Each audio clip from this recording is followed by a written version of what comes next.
देखे होंगे कि 2019 के बाद से एस्ट्रोलॉजी एक अलग लेवल पे बूम कर रहा है। मतलब पहले ऐसा नहीं था कि पहले ज्योतिष का ये नहीं था, लेकिन अभी आपको मैं किसी विद्वान का अपमान नहीं करूंगा, पर ये कहूंगा कि अगर आपको 100 एस्ट्रोलॉजर मार्केट में दिख रहे हैं तो उसमें से ना 98% अनलॉजिकल है। बिल्कुल, क्योंकि हम सबको कॉमन प्रॉब्लम सबको पता है, इसलिए बहुत सारे लोग इसे अंधविश्वास मानते हैं या फिर इस पे विश्वास नहीं करते, क्योंकि 100 में जैसा कि आपने कहा 98% लोग तो गलत या फिर आधी अधूरी जानकारी के दम पे या लाल किताब पढ़ के वो वाला हिसाब किताब रखते हैं। देखिए, एक होता है पढ़ना, एक होता है समझ कर, मतलब किसी के प्रॉब्लम को समझ के। आप हो सकता है कि एक एस्ट्रोलॉजर आपका हेल्प ना कर पाए और आपका मतलब मान लीजिए आपका बेटा आपको बहुत अच्छे से समझ रहा है और वो बोल रहा है कि मम्मी ऐसे नहीं ऐसे ऐसे करने से, और या आप अपने बेटे को गाइड कर रही हैं।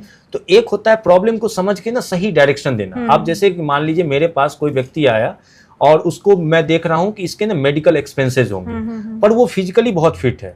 और यहाँ पे मेडिकल एक्सपेंस का मतलब है कि अब मान लीजिए कोई व्यक्ति, मेरा स्टूडेंट पढ़ा है कि यहाँ पे ऐसा है तो इसको रोग हो सकता है। अब वो व्यक्ति उसको प्रिडिक्ट कर दिया कि मेरा स्टूडेंट तो खैर ऐसा नहीं करेगा, मतलब कोई और मान लीजिए ज्योतिष के जानकार हैं, तो वो चीज अगर उसको प्रिडिक्ट कर दिया कि आपका तबीयत खराब होने वाला है, वो व्यक्ति फिट है, अब उसके दिमाग में बैठ गया तबीयत खराब होने वाला है, तो अब उसको दिमाग में वो चीज कर करके, क्योंकि मन में जो चीज हमारा चलता है उसका इफेक्ट पड़ता है। बहुत ज्योतिष ऐसा करते हैं। हाँ, दरअसल वो इतना आपको वो अच्छी चीजें नहीं बताएंगे। पॉजिटिव करना चाहिए भाई। मेरे भी एक ज्योतिष है जान पहचान के, इतना डरा देते हैं कि मैं तो उनके पास ही अब नहीं जाती। नहीं, अब देखिए, अगर ज्योतिष के पास भी जाके अगर हमको डर लगता है तो हम गलत जगह जा रहे हैं, ये बात तो हमेशा मान के चलिएगा। तो मैं ये सोचती हूँ कि सारी बुरी चीजें मेरे ही कुंडली में लिखी हुई हैं क्या? मेरे क्लाइंट को कल मृत्यु है, ये मुझे दिख रहा है, पर फिर भी वो आज मुस्कुराता रहेगा, ये मेरा सबसे, क्योंकि अगर उसके चेहरे पे मैं मुस्कान न रख पाया, उसको ये नहीं, फिर मेरा ये विद्या कोई काम का नहीं है। और ये चीज, और जैसे कि अभी मैं मेडिकल वाला उदाहरण दे रहा था, तो मुझे पता है कि प्रारब्ध में लिखा है कि इसके दवाई में खर्चे हैं और 3 महीने बाद ऐसा चीज होने वाला है। अब इस व्यक्ति को मैं रूटीन क्या बांध दिया कि तुम हर शनिवार को, या जिस प्लेनेट के वजह से उस प्लेनेट को, जैसे शनि और बुध को ही मेनली किया जाता है, तो उसको मैं ओल्ड एज होम भेजता हूँ।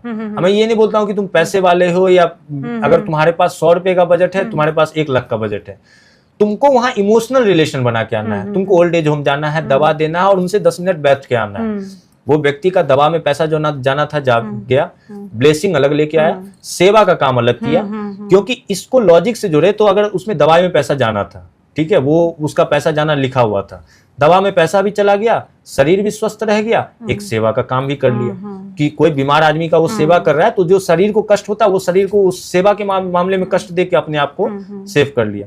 तो अब हमको बस ये देखना होता है ना कि हमारा स्थिति परिस्थिति क्या है, हमारा प्लेनेट का प्लेसमेंट क्या है।